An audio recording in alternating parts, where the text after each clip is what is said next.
So good morning students, मैं are के मेहता आप सभी का एक बार स्वागत करता हूं इस प्लेटफॉर्म पे आर के एजुकेशन।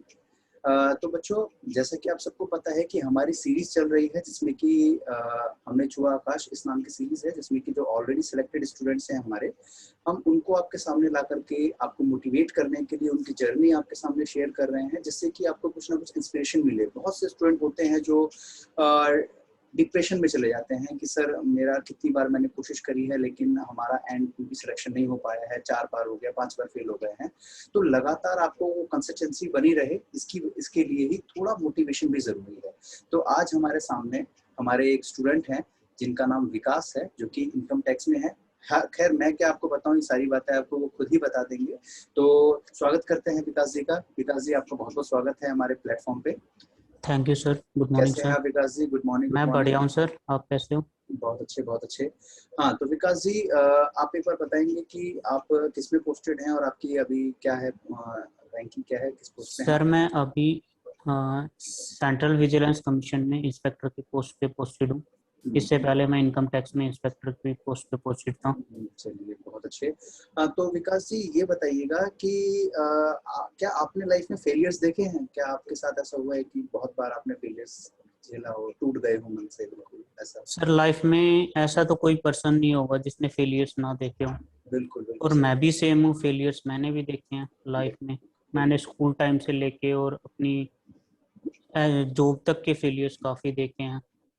तो मेरा फैमिली का बैकग्राउंड इतना अच्छा भी नहीं था कि हमारी फैमिली कोई रिच फैमिली हो, मिडिल क्लास फैमिली थी। तो मैंने 10th क्लास से ही ट्यूशन देना स्टार्ट कर दिया था बच्चों को, कि ताकि मैं अपनी फीस निकाल सकूँ, फैमिली पे बर्डन ना आए।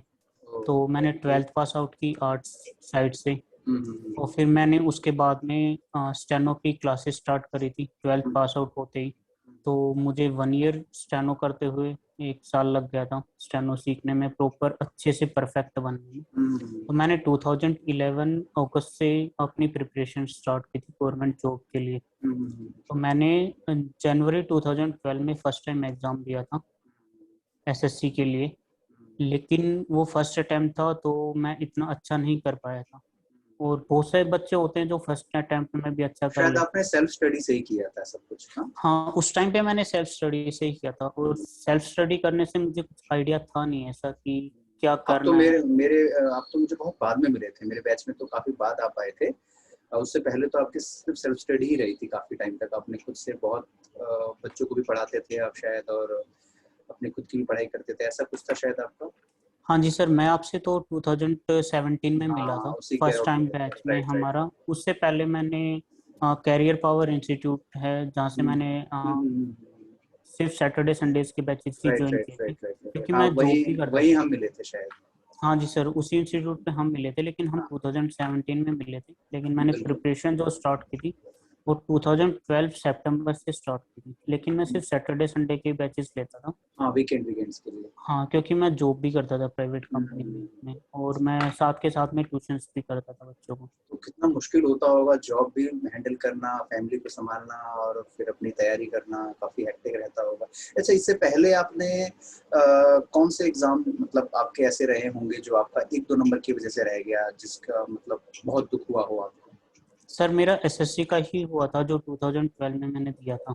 इसमें हम्म। मैं 1.25 मार्क्स से रहा था। ओहो। स्टेनो का ही एग्जाम था वो मेरा। अच्छा अच्छा अच्छा। सेकंड अटेम्प्ट था वो मेरा एसएससी स्टेनोग्राफर का। हम्म। उसमें मैं 1.25 से रहा था, तो उसकी वजह से मेरा माइंड इतना डाइवर्ट हो गया था कि एक बार तो मन करता है कि सर पढ़ाई वगैरह छोड़ दो, लेकिन ये करना सबसे बड़ी गलती होती है कि सही हम बात लोग है, पढ़ाई बिल्कुल। छोड़ देते हैं, क्योंकि फेलियर सबकी लाइफ में आता सही बात है। तो आपको मोटिवेशन कहाँ से मिलता था कि आप बार बार गिरे फिर उठते थे, गिरते थे उठते थे? मोटिवेशन का सोर्स क्या रहा आपका? है। सर मेरा मोटिवेशन का मेन सोर्स ना मेरे एक जीके के टीचर थे। जो हाँ, स्कूल टाइम के? नहीं नहीं, इंस्टीट्यूट के ही थे सर। इंस्टीट्यूट के सर थे? हाँ, रोशन सर थे जो जीके पढ़ाते थे।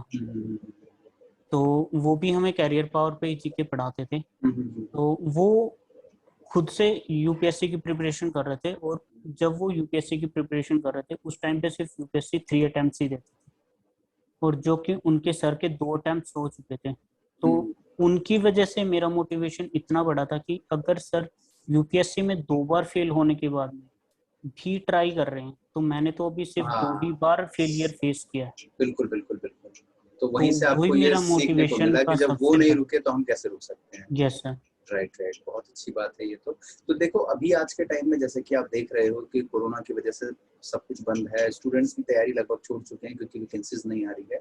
तो अभी स्टूडेंट्स जो तैयारी छोड़ रहे हैं, बिल्कुल रुके हुए हैं, वेट कर रहे हैं कि वैकेंसी आएगी तो हम तैयारी शुरू करेंगे, तो उनके लिए आप क्या कहना चाहेंगे, उनके लिए क्या मैसेज होगा? सर कोरोना का तो ऐसा है कि आज है कल को नहीं होगा, ज्यादा बिल्कुल टाइम तो ये कोई भी पेंडेमिक रहा नहीं है, रहा ये नहीं है। पहली बार नहीं हुआ है, बिल्कुल हर बिल्कुल 100 ईयर के बाद में कोई ना कोई पेंडेमिक आता ही आता आता है। ही है, बिल्कुल। ये फोर्थ स्टेज है जो पेंडेमिक आया है। हम्म 1720 से स्टार्ट हुआ था, ये 2021 स्टार्ट चल रहा है। हम्म हम्म ये हर 100 ईयर्स के बाद में एक पेंडेमिक आता ही है, हम्म जिसमें अराउंड 1 और 2 ईयर्स ऐसे ही निकल जाते हैं पब्लिक के। ये फर्स्ट टाइम है। लेकिन कोरोना को देख के या कोई भी पेंडेमिक या कोई भी ऐसी सिचुएशन देख के हमें अपनी स्टडी को नहीं रोकना चाहिए। ऐसी हम्म सिचुएशन काफी बार मेरे साथ में भी आई हैं कि कभी कभी वैकेंसीज नहीं आती थी। बहुत बार ऐसा हुआ है कि वैकेंसीज कैंसिल भी हुई हैं, हम लोग एग्जाम दे के आए हैं, एग्जाम क्लियर हो चुका है, फाइनल रिजल्ट आने वाले, लेकिन गवर्नमेंट ने उन वैकेंसीज को ही कैंसिल कर दिया। कैंसिल कर दिया, हाँ, बहुत बुरा और फील होता है। और हरियाणा में तो ऐसा बहुत बार होता था कि अगर आपको सिलेक्शन हो गया है, फाइनल हम्म सिलेक्शन भी हो गया है, आपने ज्वाइनिंग भी कर ली हम्म और आपको ज्वाइन किए हुए भी अगर 4 से 5 महीने भी हो गए, इन केस अगर इलेक्शन होता है हरियाणा में और गवर्नमेंट चेंज हो जाती है, तो उस टाइम पे आपको जॉब से भी हटा देते थे वो लोग। ओ, अब तो खैर रूल चेंज हो गया है हरियाणा में, हम्म, लेकिन पहले यही रूल था कि अगर गवर्नमेंट जो चेंज तो आपकी जॉब गई अगर आप पुरानी गवर्नमेंट से लगे हो तो। लेकिन अब तो ये रूल काफी चेंज हो गया है। मतलब लेकिन काफी, और जो, मतलब आपको मुश्किलें फेस करनी पड़ती थी इन वजह से। हाँ सर ये तो था। तो हम्म और जो वैकेंसीज का है, वैकेंसीज अब बहुत सारी आने वाली हैं, ऑलरेडी डीएसएसबी में आ चुकी हैं हम्म वैकेंसियां, टीचर्स की भी वैकेंसियां हैं। उसी सर्कुलर में कुछ एलडीसी की भी और हेड क्लर्क्स, अकाउंटेंट्स, बहुत सारी वैकेंसियां हैं। काफी हम्म सारी वैकेंसियां हैं, दिल्ली गवर्नमेंट ने इतनी वैकेंसियां काफी टाइम के बाद निकाली है जो डीएसएसबी में आई। और इन सब के पे ग्रेड्स भी अच्छे हैं, जिस हिसाब से इनके पे ग्रेड्स होने चाहिए उससे ज्यादा हाईयर पे ग्रेड्स भी हैं। जैसे जूनियर क्लर्क का इन्होंने 1900 रखा है, वो तो हम्म जूनियर क्लर्क के लिए 1900 ही रहता है। हेड क्लर्क का वैसे नॉर्मली होता है 4200 या कभी कभी 2400 होता है, लेकिन इस साल इन्होंने 4600 रखा हुआ है। और बहुत सारी वैकेंसियां पहले भी आई हुई हैं, बहुत सारे बच्चों ने वो डीएसएसपी के फॉर्म से भी भरे हैं। अब स्टेनो की वैकेंसी भी आने वाली है, एसएससी सीजीएल भी आने वाला है। बिल्कुल बिल्कुल, यानी बाढ़ आने वाली है पूरी वैकेंसीज की, राइट। हाँ सर, ये और कह सकते हैं कि अभी हाँ, नेक्स्ट 3 to 4 मंथ्स में बाढ़ आने वाली है और प्रिपरेशन करना सबसे बेस्ट टाइम है और ये ये वाला। टाइम बिल्कुल सही है स्ट्राइक करने का, राइट। यस क्योंकि सर। तब टाइम नहीं मिलेगा बच्चों को, 10 दिन 20 दिन एक नहीं। महीने का टाइम में भी पढ़ाई नहीं हो पाती है, तो ये समय हाँ बिल्कुल सर। सही है। तो यानी कि बच्चे चाहे कहीं भी ज्वाइन करे, जरूरी नहीं है कि वो आर के एजुकेशन को ही ज्वाइन करे, चाहे कहीं भी ज्वाइन करे, लेकिन करे जरूर, अपनी पढ़ाई को लगातार चालू रखें, राइट। जितना ज्यादा से ज्यादा हो सके अपने आप को मोटिवेटेड रखें, और आप जैसे स्टूडेंट से ही उनको सीखने को मिलता है बहुत कुछ मोटिवेशन का। आपको खुद नहीं पता विकास जी, लेकिन आपको देख करके कई मेरे स्टूडेंट्स का कॉल मैसेज आता है कि उन विकास सर की हमने वीडियो देखी थी जो लास्ट टाइम एक बार और आपने बनाई थी, तो हाँ जी उनसे सर। काफी बच्चे इंस्पायर होते हैं कि यार जब ये कर सकते हैं इतनी बार फेल होने के बावजूद, तो हम क्यों नहीं कर सकते हैं। तो इनसे वो सीखते हैं, और हो सकता है कि आपसे मोटिवेट होकर के कोई बच्चा वो भी अच्छे पोजीशन पे पहुंच जाए और उसको देख करके अगला कोई मोटिवेट हो। तो ये चीज चलती रहती है इसी तरीके सर ये से। बहुत अच्छा है ना कि अगर किसी की मोटिवेशन से अगर किसी का सिलेक्शन हो रहा है तो वो बिल्कुल, इससे अच्छी बेटर बात है क्या ना। हो और सकती ये है। चेन सिस्टम चलता ही रहना चाहिए ना, चलता जिससे रहना कि चाहिए। मोटिवेशन मिलता रहे, कोई डिप्रेशन में ना जाए। बहुत सारे बिल्कुल। स्टूडेंट ऐसे होते हैं कि आज के टाइम में ना कोरोना देख के या कोई भी पेंडेमिक देख के पढ़ाई छोड़ देते हैं, या कोई भी फेलियर हो जाता है इन केस किसी एग्जाम में 0.5 मार्क्स से रह गया या 1 मार्क्स से रह गया, 2 मार्क्स। बहुत सारे हैं ऐसे स्टूडेंट जो 0.5 मार्क्स से भी रहते हैं, लास्ट हम्म, पॉइंट पे जाके उन लोगों का सिलेक्शन होता है, लेकिन वो मोटिवेटेड रहते हैं, डिप्रेशन में नहीं जाते, तो उन लोगों का सिलेक्शन हो जाता है। अगर एक बिल्कुल बार बिल्कुल। बच्चा डिप्रेशन में चला गया तो हम्म, फिर बहुत मुश्किल हो जाती है डिप्रेशन से हाँ, बाहर आना। ओवरकम करना बहुत मुश्किल हो जाता है बहुत उस चीज मुश्किल का। है। बिल्कुल बिल्कुल बिल्कुल। चलिए, बहुत अच्छा लगा आपसे बात करके विकास जी। तो जरूरत पड़ेगी तो एक बार और आपको जरूर बुलाया जाएगा बच्चों की डिमांड पे। ठीक है, ओके सर, तो थैंक यू आपकी सर। फिर से सेवा की जरूरत पड़ेगी। तो बहुत बहुत धन्यवाद, आपने स्टूडेंट्स को इतना मोटिवेट किया, बच्चों को जरूर बहुत कुछ सीखने को मिला होगा और अपनी तैयारी बच्चे फिर से नए सिरे से स्टार्ट कर देंगे।